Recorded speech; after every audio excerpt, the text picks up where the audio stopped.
미국 금리 인상에 따라 시차를 두고 국내 금리가 오를 것으로 예상되면서 아파트 매매값과 전세값이 떨어지고 있습니다. 전문가들은 전세를 끼고 집을 사는 갭 투자는 상당 부분 대출에 의존하기 때문에 주의가 필요하다고 지적합니다. 내년부터 보험료가 25% 정도 싼 실손의료보험이 나옵니다. 정부는 기존 실손보험이 과잉진료를 유발하고 이에 따라 보험료가 오르는 악순환이 반복되자 제도를 손보기로 했습니다. 대내외 악재의 600선 밑으로 추락했던 코스닥이 다시 상승세를 타고 있습니다. 전문가들은 내년 1월이면 수익률이 오르는 1월 효과로 코스닥이 추가 상승할 것으로 전망합니다. 미국 블랙 프라이데이를 앞두고 국내 직구족들이 대거 쇼핑에 나설 것이라는 기대와 달리 올해는 불프 특수가 없었습니다. 소비 위축에 환율 상승까지 겹치면서 직구족들은 지갑을 굳게 닫았습니다.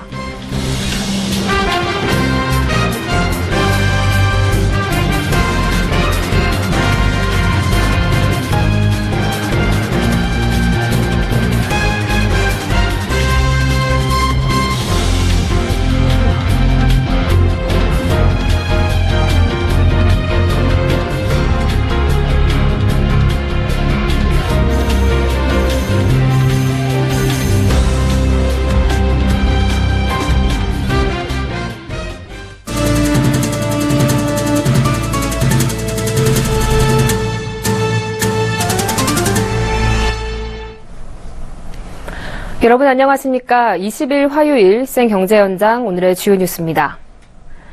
아파트 매매와 전세 가격이 하락세를 보이고 있고 미국 금리 인상에 따른 국내 금리 인상 가능성이 커지면서 갭 투자의 적신호가 켜졌습니다. 이 갭 투자는 전세를 끼고 소액으로 집을 사는 투자 방법인데요. 상당 부분 대출에 의존하다 보니 금리가 오르고 수요가 줄게 되면 원금을 날릴 수도 있습니다. 정창신 기자가 취재했습니다. 서울 성북구 속관동의 한 아파트 단지. 2년 전부터 전세를 끼고 매입하는 갭 투자가 성행했던 곳입니다. 현지 중개업소는 4천만 원만 있으면 4억 원짜리 아파트를 살 수 있다고 설명합니다. 24층 매물 딱 하나 있네요. 4억 5백에. 3억 6,500까지 맞춘다고 하면은 실투한 4천. 대기 수요가 많다는 중개업소 대표는 현재 1층 매물을 제외하곤 거래가 없다고 전했습니다. 갭 투자는 전세 자금으로 매매 자금을 대체하는 만큼 전세 수요가 많고 전세가율이 높은 지역에서 성행하고 있습니다. 전문가들은 미국 금리 인상에 따라 시차를 두고 국내 금리가 오를 것으로 예상되면서 갭 투자에 대한 위험을 경고하고 나섰습니다. 부동산 시장 침체로 매매값과 전세값이 하락하면서 역전세난이 발생하고 대출 금리가 오르면 빚을 얻어 갭 투자를 한 사람들은 큰 어려움을 겪게 됩니다. 금리 인상되고 수요 줄고 뭐 이렇게 하면은 아주 위험해질 수 있어. 그러면 이제 대출금 이자 때문에 그 견디기 있는 사람들이 내년 말부터 아마 물량이 나올 거예요. 그거는 이제 좀 시장 전체에 어느 정도 충격이 갈 수도 있죠. 입주 물량이 많은 지역에서는 역전세난뿐만 아니라 매매 가격도 하락할 수 있기 때문에 전세를 끼고 투자하는 갭 투자는 매우 위험할 수 있는 투자라고 생각이 듭니다. 다만 미국을 따라 한국은행이 기준금리를 올리면 예금금리가 상승하면서 월세 대신 전세를 선호하는 경향이 늘어나 갭 투자자들에게 유리한 상황이 될 수도 있습니다. 서울경제TV 정창신입니다. 내년부터 보험료가 25% 정도 저렴한 실손의료보험이 출시됩니다.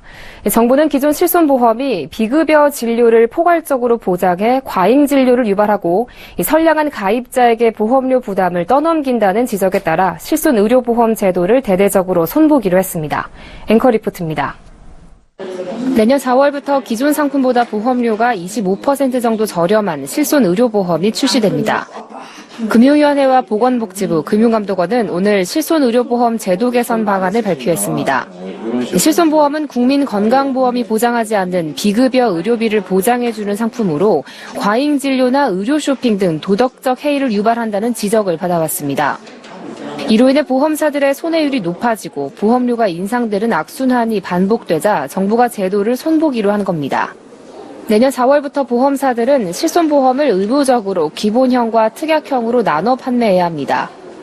과잉진료가 심각한 것으로 지적되는 도수치료, 체외충격파 치료, 비급여 주사제, 증식치료, 비급여 MRI 검사 등 5가지 진료는 기본형에서 보장하지 않습니다. 이런 치료를 받으려면 보험료가 더 비싼 특약에 가입해야 하고 무분별한 의료 쇼핑을 방지하기 위해서 특약 가입자의 자기부담 비율은 20%에서 30%로 높아집니다. 특약에 가입하더라도 보장 횟수와 한도가 제한됩니다. 반면 보험금을 청구하지 않은 가입자의 보험료는 낮아집니다. 실손보험 가입 이후 2년간 비급여 의료비에 대한 보험금을 청구하지 않으면 다음 1년간 보험료를 10% 깎아주는 것입니다. 아울러 정부는 그동안 비급여 진료에 대한 체계가 없어 같은 진료를 받아도 진료비가 병원별로 천차만별이라는 문제를 개선하기 위해 비급여 항목에 대한 코드, 명칭, 정의 등을 단계적으로 표준화해 나갈 계획입니다. 서울경제TV 정한입니다. 코스피의 연말 산타랠리가 기대되는 가운데 코스닥 시장에서도 징글벨이 울릴 것으로 기대되고 있습니다. 600선 밑으로 추락해 내내 지지부진했던 코스닥이 다시 상승세를 타기 시작한 겁니다. 양한나 기자가 보도합니다.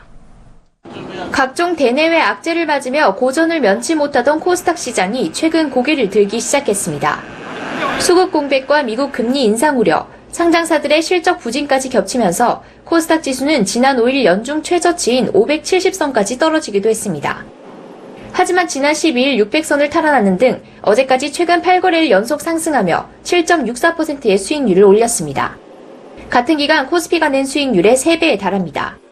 오늘은 외국인과 기관의 매매 공방으로 전날보다 0.77% 하락한 617.99포인트의 거래를 마감했습니다. 그동안 주가가 오른 것은 연기금의 주식 운용 정책 변화와 더불어 저평가 중소형주들의 기술적 반등이 기대되기 때문입니다. 국민연금이 벤치마크 복제율을 내년부터 없애기로 하면서 코스닥 시장에 긍정적인 영향을 미쳤습니다. 국민연금은 또 올해 말까지 주식 위탁자금 1조 원을 상당 부분 중소형주 투자에 쓰기로 한 계획에 더해 추가로 3천억 원을 투입하기로 했습니다. 올 들어 하락폭이 컸던 중소형주도 매년 1월이면 수익률이 오르는 1월 효과 등의 탄력을 받을 것으로 전망되면서 단기간 코스닥의 추가 상승세가 전망되고 있습니다.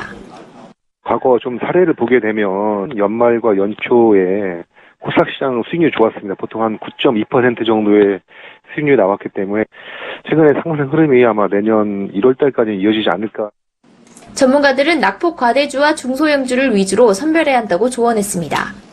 국민연금의 정책 변화 수혜를 입을 것으로 예상되는 제약 바이오주와 하락폭이 컸던 화장품주, 반도체 랠리 효과가 기대되는 IT 장비와 부품주 등이 주목됩니다. 서울경제TV 양한나입니다. 미국의 최대 쇼핑 성수기인 블랙 프라이데이를 앞두고 국내 직구족들이 대거 쇼핑에 나설 것이라는 보도가 많았는데요. 실제로는 블랙 프라이데이 기간 동안 지난해보다 해외 직구 이용 건수가 줄어든 것으로 나타났습니다. 소비 위축에 환율 상승까지 겹치면서 직구족들도 지갑을 닫은 것으로 분석됩니다. 박미라 기자가 보도합니다. 미국의 연중 최대 규모의 세일 기간인 블랙 프라이데이. 이 기간 중인 지난 11월 25일부터 이틀 동안 해외 온라인 쇼핑몰에서 KB 국민카드 결제 건수는 지난해보다 줄어들었습니다. 지난해 블랙 프라이데이 기간에 하루 평균 7,933건이 결제됐지만 이번에는 7,900건에 그쳤습니다. 해외 직구 시장 자체가 워낙 최근 몇 년간 성장이 가파르게 이루어졌던 영향도 있고요. 그다음에 환율이 상승하다 보니 가격적인 메리트가 떨어지다 보니 건수는 줄고 대신 전체 이용 금액은 소폭 증가하는 모습을. 블랙 프라이데이를 앞두고 업계에서는 해외 직구족들이 대거 소비에 나설 것으로 내다봤습니다. 하지만 뚜껑을 열어보니 블랙 프라이데이 역시 꽁꽁한 국내 소비 심리를 녹이지는 못한 겁니다. 환율 상승 영향도 있지만 소득 감소를 겪고 있는 국민들이 더욱더 허리띠를 졸라매는 모습입니다. 국내 할인 행사 역시 소비 증가가 없는 상황입니다. 10월에 열렸던 대대적인 할인 행사인 코리아 셀 페스타 기간에도 KB 국민카드 이용 건수는 늘지 않았습니다. 오히려 행사 기간이 아닌 9월에서 10월 온라인 쇼핑몰 이용 건수가 더 많은 것으로 집계됐습니다. 서울경제TV 박미라입니다. 현대자동차가 미국 라스베이거스에서 아이오닉의 주간 야간 자율주행에 성공했습니다. 세계 최대 가전 전시회인 CES에서 실시할 예정인 글로벌 기자단 시승에 앞서 현지 주요 언론을 대상으로 아이오닉 자율주행 시승 행사를 한 건데요. 이번 시승회는 작년 11월 제네시스로 한 자율주행과 달리 교통과 신호를 통제하지 않고 일반 도로와 같은 환경에서 진행했습니다. 이보경 기자입니다.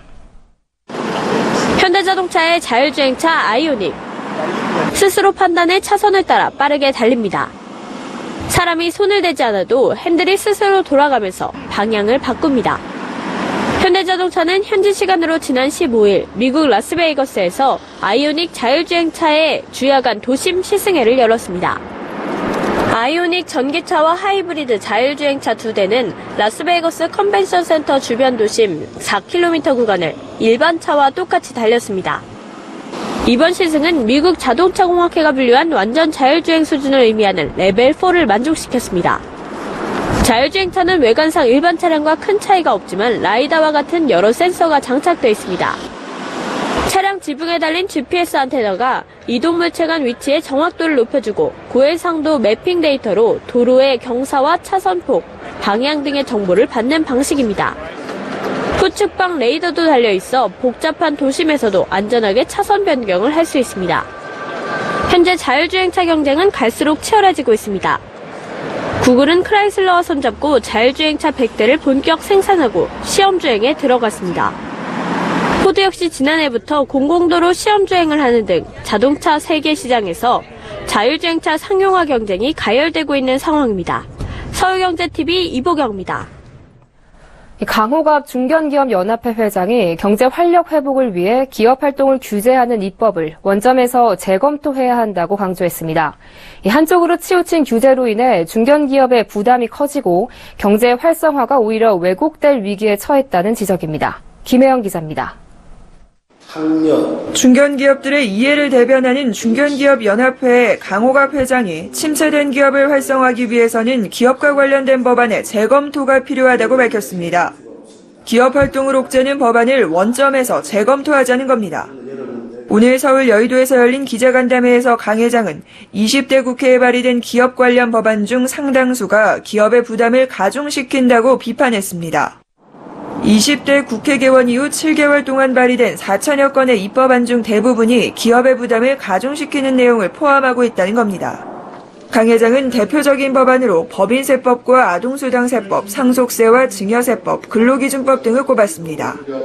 오늘 간담회에서 강 회장은 대내외 경제환경 변화에 효과적으로 대응하기 위해 경제 패러다임의 획기적인 전환 논의를 서둘러야 하며 그 중심에 중견기업을 세워야 한다고 강조했습니다.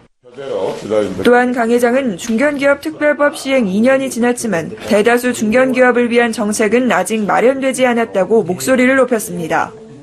중견기업들은 경영회로 사항으로 판로 규제, 엄격한 가업 승계 요건, 공장 신증설 규제 등을 호소하고 있습니다.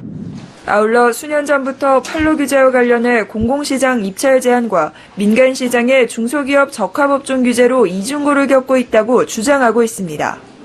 그러나 정부와 중소업계는 이미 중소기업 지원 혜택을 받고 성장한 중견기업이 또다시 중소기업 혜택을 나눠달라는 것은 어불성설이라는 입장을 보이고 있습니다. 서울경제TV 김혜영입니다. 네, 조금 전 오후 6시 차기 금융노조 위원장을 뽑는 선거가 마무리됐습니다. 이번 선거의 화두는 단연 성과연봉제였는데 후보들은 저마다 자신이 이를 저지할 적임자임을 내세웠습니다. 결과는 내일 발표될 예정인데 누가 당선되든 금융노조 차기 집행부는 곧장 성과연봉제 저지 투쟁에 돌입할 전망입니다. 정은규 기자가 보도합니다. 오늘 오전 8시부터 오후 6시까지 금융노조 산하 34개 지부 10만 조합원들을 이끌 새 임원진 선거가 진행됐습니다. 금융노조 임원 선거는 위원장과 수석 부위원장, 사무처장 후보가 한 팀을 이루는데 이번 선거에는 총 2팀이 출마했습니다. 기호 1번은 허권 농협은행 지부장이 국민, 신한은행 지부장들과 팀을 이루어 위원장 후보로 나섰습니다. 기호 2번은 위원장 후보에 김기철 금융노조 조직본부장이 나서 박원춘 우리은행 지부장, 황은숙 전 국민은행 부지부장과 손을 잡았습니다. 이제 막 투표가 마무리됐지만 판세는 허권 후보 측이 우세한 것으로 관측됩니다. 김기철 후보는 지방은행 등에서 전폭적인 지지를 받고 있지만 허권 후보는 농협, 신한, 국민 등 표수가 많은 대형 지부들이 지지하는 분위기입니다. 결과는 내일 발표될 예정인데 누가 당선되더라도 금융노조의 성과연봉제 반대 움직임은 앞으로 한층 더 거세질 것으로 보입니다. 이번 선거 기간 동안 두 후보 모두 성과연봉제 저지를 핵심 공약으로 내세우고 자신이 결과를 이끌 적임자라고 주장했습니다. 특히 지난 12일 시중은행들이 일제히 긴급 이사회를 통해 성과연봉제 도입을 결정하자 각 후보는 이를 저지하겠다는 의지를 행동으로 보이며 수위를 높였습니다. 허 후보의 친정인 농협은행 노조는 긴급 이사회 소식이 전해지자 곧장 행장실 점거에 들어갔고 김 후보는 성과연봉제를 강제 도입하는 임종용 금융위원장은 사퇴하라며 1인 시위를 벌였습니다. 갑작스러운 이사회 처리를 두고 경영진이 선거 기간 중인 노조의 허점을 노렸다는 분석도 있지만 오히려 차기 집행부의 임무를 성과연봉제 저지로 더 집중시킨 결과만 초래한 셈입니다. 서울경제TV 정은규입니다.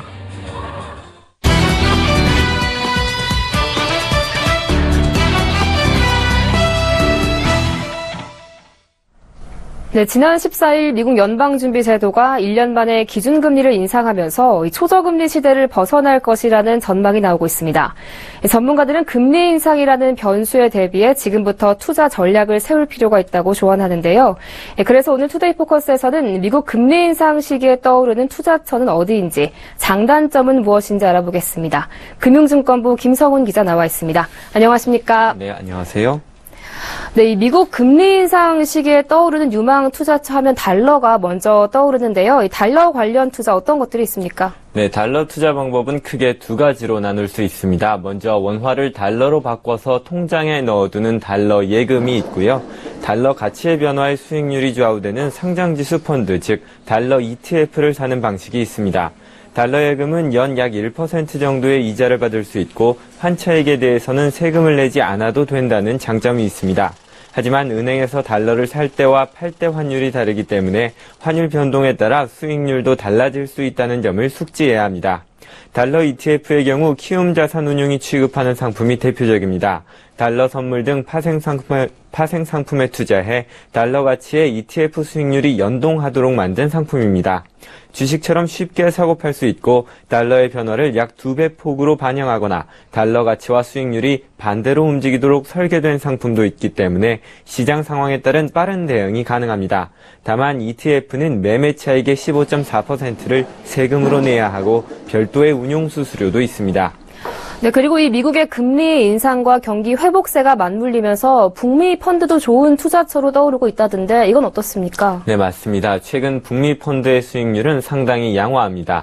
금융정보업체 FN가이드에 따르면 최근 한 달간 미국 증시, 원자재 등에 투자하는 북미 주식형 펀드의 수익률은 2.8%로 같은 기간 평균 1.09%를 기록한 전체 해외 주식형 펀드의 수익률을 크게 웃돌았습니다. 하지만 일부 전문가들은 단기 과열 양상을 보인 미국 증시가 언제든 주춤할 수 있고 트럼프의 정책이 미국 이외 지역에 어떤 영향을 미칠지도 아직 미지수이기 때문에 수익률만 보고 투자에 나서서는 안 된다고 조언합니다.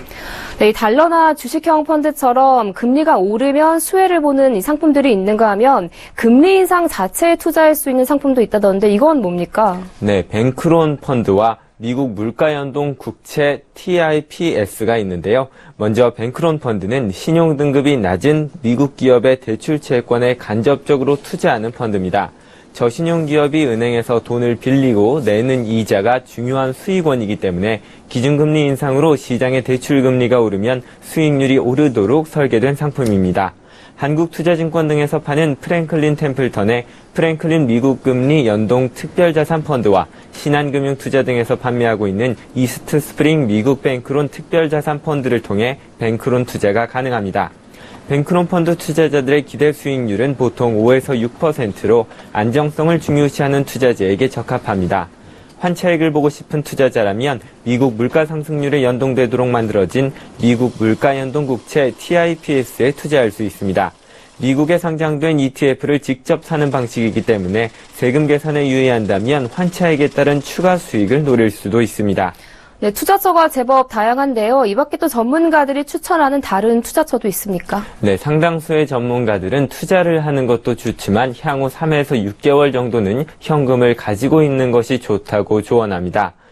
내년 1월 도널드 트럼프가 취임한 이후에 생길 수 있는 변수들이 시장에 얼마나 큰 영향을 미칠지 가늠하기가 어렵기 때문인데요. 안전을 추구하면서 은행금리보다 약간 더 높은 수익을 노리는 투자자라면 만기가 짧은 온라인 발행 채권인 전자단기채권에 투자하는 것도 하나의 방법입니다. 과거엔 전자단기채권 관련 상품의 경우 최소 투자 금액이 1,000만 원 이상인 종합자산관리 상품이 대부분이어서 소액 투자자들의 접근이 어려웠지만 최근엔 공모펀드가 등장하면서 소액으로 투자할 방법도 생겼습니다. 네, 미국 금리 인상 시기 유망한 투자처와 또 각각의 장단점에 대해서 알아봤습니다. 지금까지 금융증권부 김성훈 기자와 함께했습니다. 오늘 말씀 잘 들었습니다. 감사합니다.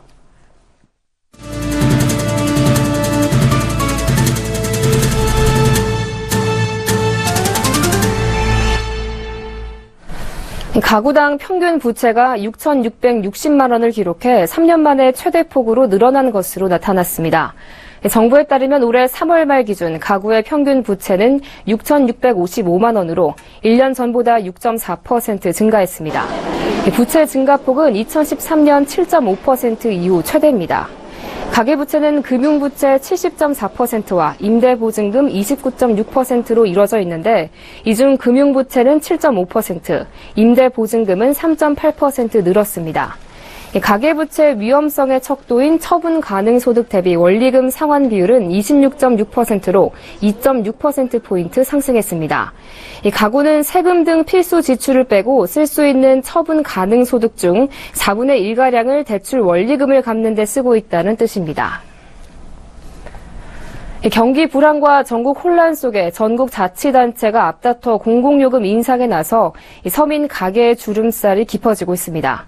오는 30일부터 대구 시내버스 도시철도 요금은 교통카드 기준으로 일반 150원, 청소년은 80원 오릅니다. 대구 대중교통 요금 인상은 2011년 7월 이후 5년 6개월 만입니다. 교통카드 기준으로 일반 버스와 도시철도 일반 요금은 1,250원, 청소년 요금은 850원이 됩니다. 충주시는 내년 1월 상수도 요금을 평균 9% 인상하고 경기도에서는 과천, 안양, 의정부, 양주, 동두천, 가평 6개 시군이 내년 1월 상수도 요금을 3.6%에서 18% 인상할 방침입니다.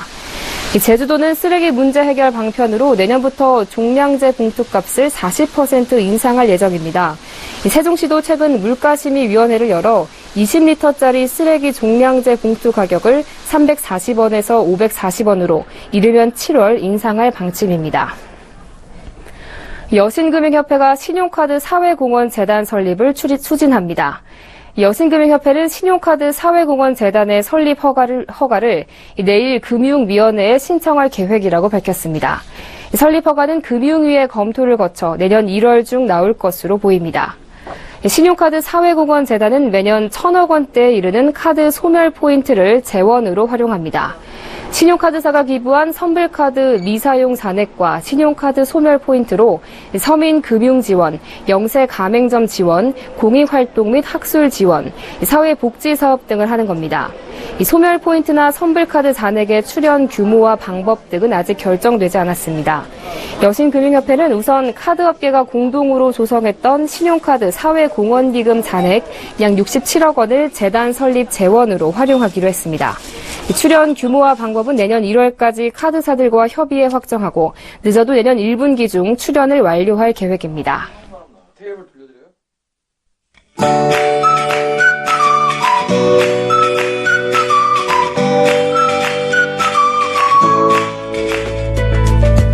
안녕하세요. K웨더 라이프스타일 예보 윤지향입니다. 오늘은 봄처럼 포근한 날씨가 이어졌는데요. 내일은 다시 비 소식입니다. 아침에 제주도부터 시작돼 낮에는 남부지방으로 오후에는 중부지방으로 점차 확대되겠습니다. 겨울비치고는 꽤 많은 양의 비가 예상되는데요. 모레까지 남해안과 동해안, 제주도에 30에서 80mm, 그 밖에 전국에 20에서 60mm의 비가 내리겠고요. 제주 산간에는 최고 150mm의 비가 오겠습니다. 돌풍과 천둥, 번개를 동반한 강한 빗줄기가 예상되니까요. 비 피해 없도록 각별히 유의하시기 바랍니다. 현재 전국 곳곳에 구름이 다소 지나고 있고요. 제주도는 흐린 하늘을 보이고 있습니다. 내일은 남서쪽에서 다가오는 기압골의 영향을 받겠습니다. 자세한 지역별 날씨는 나절 예보로 알아보겠습니다. 중부지방 점차 흐려져 비가 오겠습니다. 아침 기온 5도 안팎, 낮 기온 10도 안팎으로 크게 춥진 않겠습니다.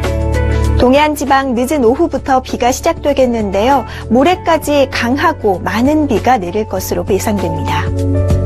남부지방의 아침 기온 광주 7도, 대구 4도, 낮 기온은 15도 안팎으로 예상됩니다. 물결은 남해상에서 최고 3m로 점차 높게 일겠고요. 그 밖의 해상은 0.5에서 2.5m로 일겠습니다. 비는 목요일 오후에 그치겠지만 금요일에도 비나 눈이 조금 오겠습니다. 한편 올해는 화이트 크리스마스를 기대하긴 어렵겠는데요. 토요일은 대체로 맑은 가운데 반짝 추위가 있겠고요. 성탄절인 일요일에는 전남 해안과 제주도에 비가 올 것으로 전망됩니다. 날씨였습니다. 네, 생 경제 현장 오늘 준비한 소식 여기까지입니다. 시청해주신 여러분 고맙습니다.